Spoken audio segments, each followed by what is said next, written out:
menjawab soal UTS Kimia Dasar 2. Nah, untuk soal pertama, untuk yang A itu tuliskan definisi dari campuran, yang dimana campuran adalah materi yang terdiri dari dua atau lebih zat yang dicampur bersama tanpa melalui reaksi kimia, sehingga masing-masing tetap mempertahankan sifat-sifat kimianya sendiri. Campuran dapat berupa campuran homogen atau seragam, atau campuran yang heterogen atau tidak seragam. Contoh campuran homogen adalah larutan garam dalam air, sedangkan contoh untuk campuran heterogen adalah campuran pasir dan air. Untuk nomor 1 yang B, tuliskan prinsip kerja dari filtrasi dan kristalisasi beserta gambarnya. Nah, prinsip kerja dari filtrasi adalah proses pemisahan campuran yang terdiri dari zat padat dan cair dengan menggunakan media penyaring atau filter yang memisahkan partikel padat dari cair. Prinsip dasar filtrasi adalah perbedaan ukuran partikel antara zat padat dan cair. Saat campuran melewati filter, partikel padat akan tertahan dan filter, sedangkan cairan akan melewati filter dan berkumpul sebagai filtrat. Antara ada beberapa jenis filtrasi seperti filtrasi gravitasi, filtrasi vakum, filtrasi tekanan yang digunakan sesuai kebutuhan dan sifat campurannya. Nah, bisa dilihat gambar dari filtrasi yang ada di bawah. Untuk prinsip kerja kristalisasi adalah proses pemisahan dan pemurnian zat dengan mengubah zat dari fase cair menjadi kristal padat. Prinsip dasar dari kristalisasi adalah perbedaan kelarutan zat dalam pelarut pada suhu yang berbeda. Proses ini melibatkan pelarutan zat pada suhu tinggi sehingga mencapai titik jenuh. Kemudian mendinginkan larutan secara bertahap sehingga kristal terbentuk. Saat kelarutan berkurang, kristalisasi memungkinkan pemisahan zat berdasarkan kelarutan yang berbeda pada suhu yang berbeda sehingga menghasilkan kristal murni dari zat yang diinginkan. Bisa dilihat gambar dari kristalisasi yang ada di bawah. 1C yaitu tuliskan kelebihan dan kekurangan dari filtrasi, yang dimana kelebihan filtrasi yaitu ada 5 ya, di sini saya jelaskan, yaitu 1 itu sederhana dan efektif, yang dimana proses filtrasi mudah dilakukan dan efektif untuk memisahkan partikel padat dari cairan. Yang kedua itu ada biaya rendah, karena peralatan filtrasi biasanya relatif murah dan mudah diperoleh. Yang ketiga itu penggunaan luas dan digunakan untuk berbagai aplikasi dan laboratorium sehingga industri. Yang keempat itu tidak rusak komponen, yang dimana proses filtrasi tidak melibatkan reaksi kimia sehingga tidak merusak komponen campuran. Yang kelima itu kontinuitas, yang dimana filtrasi dapat dilakukan secara berkesinambungan dalam proses industri. Sedangkan kekurangan filtrasi yaitu ada 5 juga di sini yang saya jelaskan. Yang pertama itu ada efisiensi tergantung ukuran partikel, yang dimana efisiensi filtrasi sangat bergantung pada perbedaan ukuran partikel. Partikel sangat kecil mungkin tidak tahan oleh filter. Nah, yang kedua itu ada frekuensi penggantian filter, yang dimana filter dapat tersumbat dan memerlukan penggantian atau pembersih secara teratur yang dapat menambah biaya dan waktu. Nah, yang ketiga itu tidak efektif untuk cairan kental, yang dimana filtrasi kurang efektif untuk memisahkan partikel dari cairan yang sangat kental. Dan yang keempat itu ada keterbatasan volume, yang dimana pada skala besar filtrasi mungkin tidak efektif dan membutuhkan waktu yang lama. Dan sedangkan yang kelima itu menggunakan energi untuk filtrasi atau tekanan per vakum, yaitu metode filtrasi yang melibatkan tekanan atau vakum yang memerlukan energi tambahan. Untuk isi jawaban yang kedua itu ada yang 2A, tuliskan definisi dari contoh dari zat adiktif, yang dimana zat adiktif adalah bahan yang ditambahkan ke dalam makanan atau minuman dengan tujuan untuk memperbaiki atau mempertahankan kualitas, struktur, rasa, dan penampilan produk tersebut. Zat adiktif dapat berupa bahan alami maupun sintesis, contohnya seperti pengawet yaitu asam benzoat, natrium nitrit, pewarna yaitu tartazim atau pengawet kuning, karamel, pemanis itu ada aspartam atau sakarin, pengental ada agar-agar gelatin, antioksidan ada vitamin C atau asam oksibat, vitamin E atau tokoferol. Nah, untuk jawaban 2B yaitu definisi dan contoh dari zat adiktif, yang dimana definisi dari zat adiktif ialah bahan atau senyawa yang dapat menyebabkan ketergantungan fisik atau psikologis pada penggunaannya. Zat ini mempengaruhi sistem saraf dan perilaku seseorang sehingga menimbulkan efek kecanduan, contohnya seperti nikotin atau terdapat dalam produk tembakau seperti rokok, kafein ditemukan dalam kopi, teh, dan minuman berbagai energi, alkohol, minuman yang beralkohol seperti bir, anggur, dan lainnya, narkotika seperti ada heroin, kokain, dan ganja, ada obat-obatan psikotropika yang dimana amfetamin, ada ekstasi, dan LSD. Jawaban 2C yang dimana bahaya dari penggunaan aditif. Adapun penggunaan zat aditif memiliki banyak resiko dan bahaya, antara lain ada kesehatan fisik yang dimana kerusakan organ tubuh, penyakit jantung dan pembuluh darah, ada kesehatan mental yang dimana tergantungan dan kecanduan, penggunaan terus-menerus dapat menyebabkan ketergantungan fisik dan psikologis dan sulit diatasi. Yang ketiga itu ada sosial dan ekonomi, yang dimana masalah keluarga, ketergantungan pada zat aditif seringkali menyebabkan konflik dan dalam keluarga dan hubungan yang buruk. Jawabannya nomor 3 yaitu atom AU dan nomor atom 79 dan nomor massa 197 dan atom SR dengan nomor atom 38 dan nomor massa adalah 84, dan tentukan proton, elektron, dan neutron dan konfigurasi berdasarkan kulit atom. Untuk jawaban yang nomor A itu yang dimana nomor atom untuk emas adalah 79, yang dimana nomor massa untuk isotop adalah 197. Untuk jumlah proton atau P yaitu ada 79, dan untuk jumlah elektron atau E yaitu 79, dan jumlah neutron atau N itu sama dengan nomor massa A atau nomor massa A dikurang jumlah proton atau P yaitu 197 dikurang 79 jadi 118. Untuk konfigurasi berdasarkan kulit atomnya yaitu kulit K sama dengan N sama dengan 1, yang dimana 2 elektron atau kulit pertama selalu berisi 2 elektron.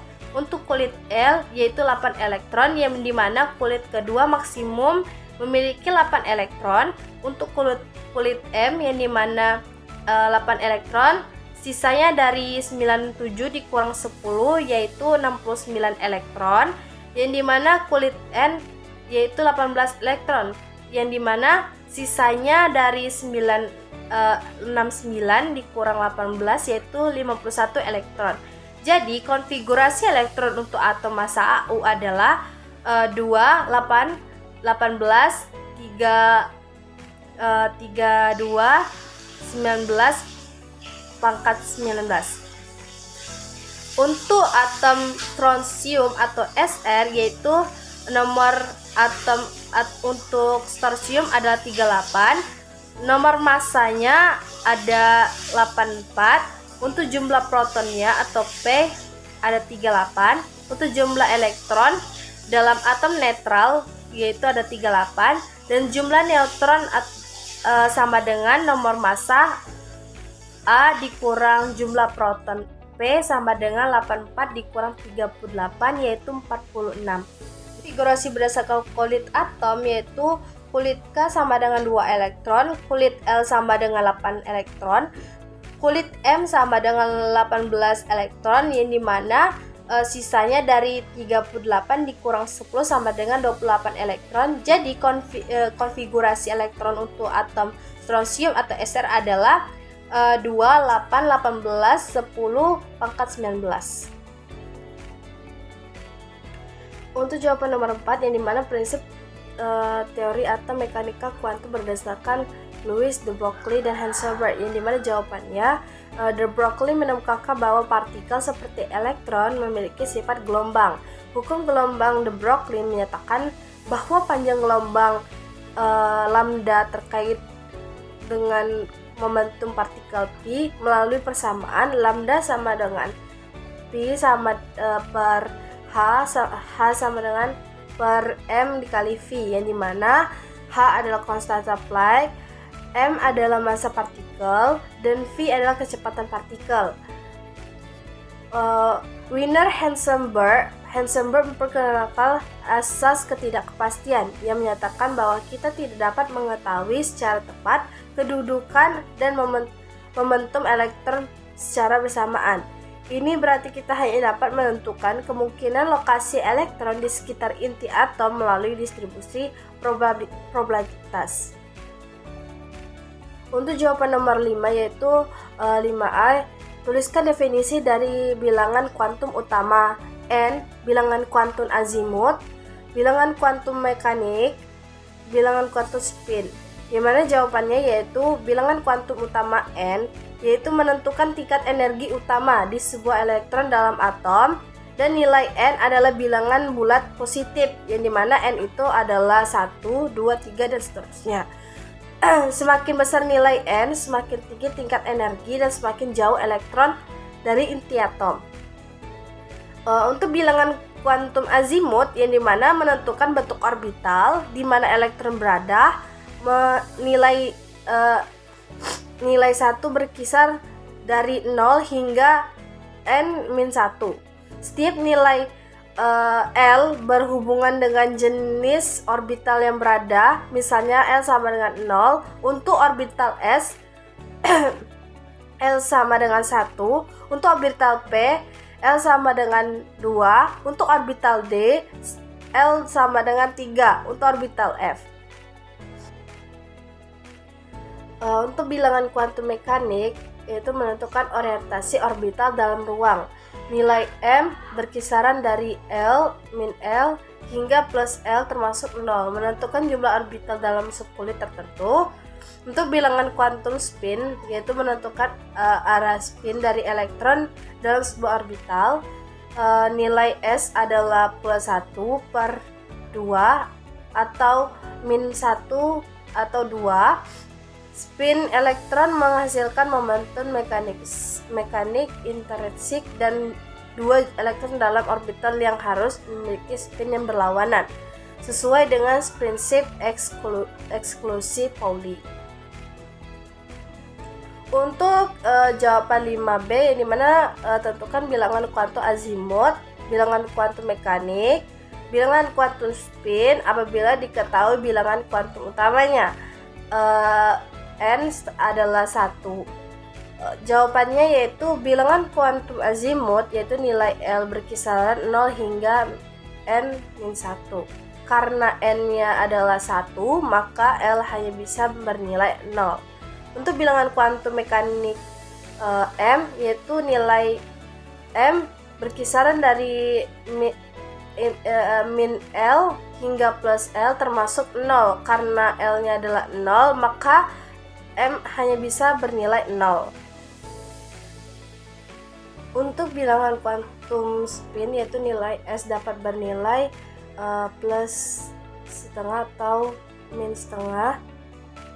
Tidak ada pembatasan lain untuk nilai S selain aturan dasar ini. Jadi nilai N sama dengan 1, bilangan kuantum azimut L sama dengan 0, bilangan kuantum mekanik M sama dengan 0, bilangan kuantum spin S sama dengan plus setengah atau min setengah. Ini berarti orbital yang terkait adalah orbital 1s yang dapat ditempati oleh 2 elektron dengan spin yang berlawanan.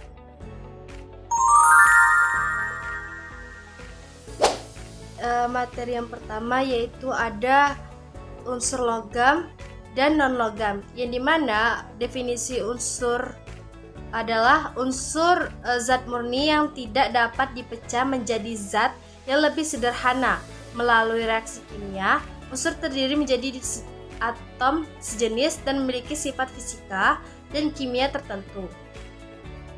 Pengelompokan unsur adalah unsur-unsur yang dapat dikelompokkan menjadi logam dan non-logam dan metaloid yang berdasarkan sifat fisika dan kimianya. Unsur logam yaitu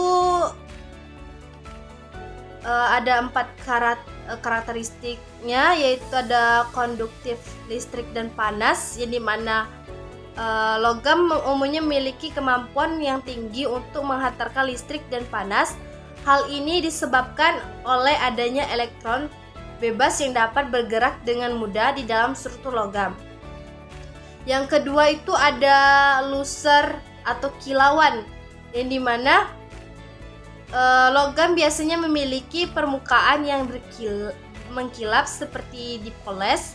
Kilauan ini adalah hasil dari interaksi antara elektron bebas dan dengan cahaya. Nah, yang ketiga itu ada dapat ditempa atau malleable, yang dimana logam dapat ditempa menjadi lembaran tipis tanpa pecah. Sifat ini memungkinkan logam untuk menggunakan dalam berbagai aplikasi industri. Nah, yang keempat itu ada dapat ditarik atau ductile, yang dimana logam dapat ditarik menjadi kawat tipis tanpa putus, atau sifat ini sangat penting dalam membuat kabel listrik dan produk logam lainnya.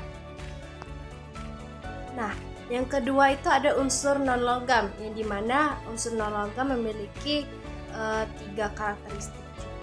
karakteristik, yaitu ada tidak konduktif, tidak berkilau, dan non rapuh. Nah, yang pertama itu tidak konduktif, yaitu non-logam umumnya buruk dalam menghantarkan listrik dan panas. Hal ini karena mereka tidak memiliki elektron bebas seperti logam. Nah, tidak berkilau yaitu non-logam tidak memiliki permukaan yang berkilap dan biasanya tampak kusam. Dan sedangkan rapuh yaitu non-logam yang cenderung rapuh dan tidak dapat ditempa atau ditarik menjadi kawat. Mereka biasanya pecah ketika diterapkan gaya mekanis. Nah, contohnya dari non-logam yaitu ada oksigen, karbon, dan nitrogen. Friede Daubrenner, yang dimana Johann Wolfgang Daubrenner adalah seorang ahli kimia Jerman yang hidup pada awal abad ke-19, yang dimana tahun 1829 Daubrenner memperkenalkan konsep triade yang merupakan salah satu langkah awal dalam upaya pengelompokan unsur-unsur berdasarkan sifat kimianya. Nah, konsep dari triade itu ialah kelompok 3 unsur yang memiliki sifat kimia dan fisika yang mirip. Daubrenner mengamati bahwa unsur-unsur dalam sebuah triade memiliki massa atom, di mana massa atom unsur tengah kira-kira adalah rata-rata massa atom dari 2 unsur lainnya. Contohnya seperti kalsium atau Ca, strontium atau Sr, barium atau Ba. Yang mendekati atom adalah strontium, yaitu klorin atau Cl, bromin atau Br, dan iodin atau ion. Baiklah, materi ketiga itu ada teori oktav Newlands, yang dimana John Newlands adalah seorang ahli kimia Inggris yang hidup pada abad ke-19.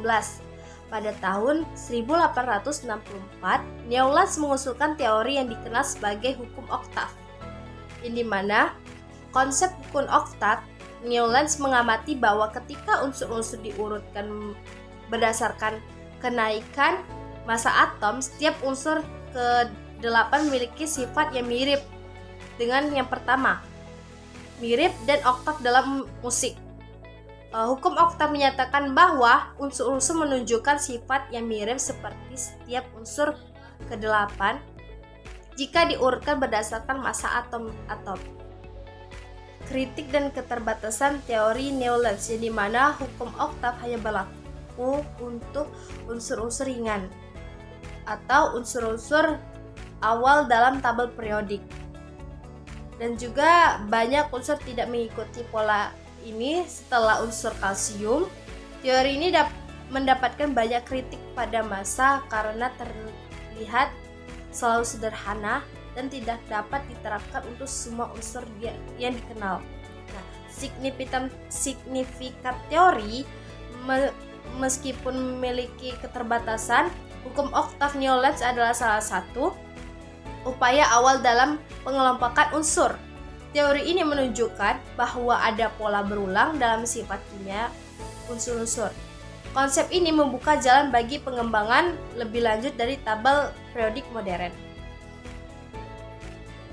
Baiklah, materi keempat yaitu ada sistem periodik Mendeleev, ini mana Dmitri Mendeleev adalah seorang ahli kimia Rusia yang mengembangkan tabel periodik pertama yang berhasil mengatur unsur-unsur berdasarkan sifat kimia dan fisiknya. Tahun pengembangannya itu tahun 1869, yang dimana pengelompokan berdasarkan massa atom. Mendeleev menyusun unsur-unsur berdasarkan kenaikan massa atom relatif. Dia ingin menyadari bahwa sifat unsur-unsur berulang secara periodik. Nah, prediksi unsur yang hilang yaitu salah satu kontribusi terbesar Mendeleev adalah kemampuannya memprediksi unsur yang belum ditemukan, yang dimana dia meninggalkan ruang kosong dalam tabelnya untuk unsur-unsur yang dia perkirakan akan ditemukan nanti, memprediksikan sifat-sifat mereka yang akurasi dan mengejutkan. Contohnya seperti prediksi Mendeleev terhadap germanium atau eka silikon sebelum unsur tersebut ditemukan. Penyusunan tabel dari Mendeleev itu yaitu Mendeleev membuat beberapa penyesuaian pada urutan unsur untuk memastikan bahwa unsur-unsur dengan sifat yang mirip berada dalam kolom yang sama, meskipun hal ini kadang berarti melanggar urutan massa atom. Contohnya, penempatan tellurium sebelum iodin, meskipun tellurium memiliki massa atom yang lebih besar. Selanjutnya, sistem periodik modern, yang dimana sistem periodik modern dikembangkan berdasarkan karya Henry Moseley pada tahun 1913. Moseley menemukan bahwa sifat-sifat unsur lebih baik dijelaskan berdasarkan kenaikan nomor atom atau bukan massa atom seperti pada sistem Mendeleev. Struktur dari tabel periodik yaitu ada baris atau periode, yaitu tabel periodik modern terjadi dari baris-baris horizontal yang disebut periode. Setiap periode menunjukkan jumlah kulit elektron yang dimiliki atom unsur, dan untuk kolom atau golongan, kolom-kolom vertikal dalam tabel tersebut adalah golongan. Unsur dalam golongan yang sama memiliki jumlah elektron valensi yang sama, yang memberikan mereka sifat kimia yang serupa. Bisa dilihat pada tabel periodik modern yang ada di atas, yang dimana tabel periodik modern adalah representasi dari unsur-unsur kimia yang diatur berdasarkan nomor atom, konfigurasi elektron, dan sifat kimianya. Setiap elemen diurutkan dari baris atau disebut periode, dan kolom yang disebut golongan yang berdasarkan karakteristiknya yang saya jelaskan tadi, yang dimana periode ada 7 periode dalam tabel periodik modern. Setiap periode dimulai dari unsur yang memiliki satu elektron pada kulit terluar dan berakhir dengan gas mulia yang memiliki kulit terluar penuh. Unsur-unsur dalam satu periode memiliki jumlah kulit atom yang sama. Nah, sedangkan golongan ialah ada 19 golongan dalam tabel periodik modern. Unsur-unsur dalam satu golongan memiliki jumlah elektron valensi yang sama, yang memberikan mereka sifat kimia yang mirip. Golongan itu dibagi menjadi dua kategori utama, yaitu golongan utama atau A dan golongan transisi atau B. Contohnya golongan utama adalah golongan 1 atau logam alkali dan golongan 17 halogen.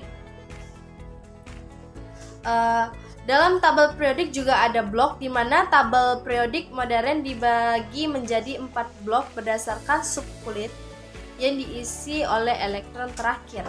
Blok S atau golongan 1 dan 2 beserta helium. Blok P atau golongan 13 hingga 18. Blok D golongan 3 hingga 12 juga dikenal sebagai logam transisi. Dan blok F adalah lantanida dan actinida. Penentuan periode dan golongan. Periode dan golongan udah saya jelaskan dari materi sebelumnya, yaitu penentuan periode. Nah, periode ditentukan oleh jumlah kulit elektron atau level energi yang ditempati oleh elektron dalam atom. Misalnya, hidrogen atau H dan helium atau He berada pada periode pertama karena mereka hanya memiliki satu kulit elektron. Litium atau Li, berelium atau Be, dan boron atau B berada pada periode kedua karena mereka memiliki dua kulit elektron. Sedangkan unsur pada periode yang sama memiliki jumlah kulit elektron yang sama, tetapi berbeda dalam jumlah elektron valensi. Sedangkan penentuan golongan, yaitu kolom vertikal dalam tabel periodik disebut golongan. Ada 18 golongan dalam tabel periodik modern, yaitu golongan ditentukan oleh jumlah elektron di kulit terluar atau elektron valensi dari suatu atom. Misalnya, seperti golongan 1 atau 1A memiliki satu elektron valensi. Contohnya, seperti hidrogen atau H, natrium atau Na, dan golongan 17 memiliki 7 elektron valensi. Contohnya fluor atau F, klorin atau Cl, dan unsur dalam golongan yang sama memiliki sifat kimia yang mirip karena mereka memiliki jumlah elektron valensi yang sama. Sifat-sifat keperiodikan yang dimana jari-jari atom menurut dari kiri ke kanan dalam satu periode dan meningkat dari atas ke bawah dalam satu golongan. Keelektronegatifan yaitu kecenderungan suatu atom untuk menarik elektron dalam ikatan kimia, meningkatkan dari kiri ke kanan dan satu periode dan menurun dari atas ke bawah dalam satu golongan. Energi ionisasi ialah energi yang diperlukan untuk melepaskan elektron dari atom dan meningkatkan dari kiri ke kanan dalam satu periode, menurut dari atas ke bawah dan satu golongan. Afinitas elektron merupakan energi ketika atom menurunkan elektron, kecenderungan bervariasi, tetapi umumnya lebih negatif dari kiri ke kanan dalam satu periode. Sedangkan reaktivitas logam dan non-logam ialah logam cenderung lebih reaktif dari kiri ke tabel, sedangkan non-logam lebih reaktif dari kanan ke atas.